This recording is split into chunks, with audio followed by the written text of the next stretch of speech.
waliwo oluusi ekintu ky'obeeramu naye nga tokiraba kubanga wakizaalirwamu. Abaavu abasinga obungi balowooza nti obwavu gwe mugabo gwabwe kubanga tebalabangako ku bugagga.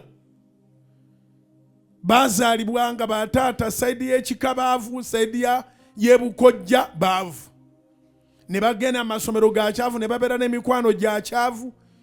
Bali mu nsi nga balowooza nti obugagga kikolimo n'obukolimo, era Bayibuli bagisoma ngeri kya muzizo omugagga okuyingira mu ggulu, eŋŋamira okuyingira mu katuli k'empiso.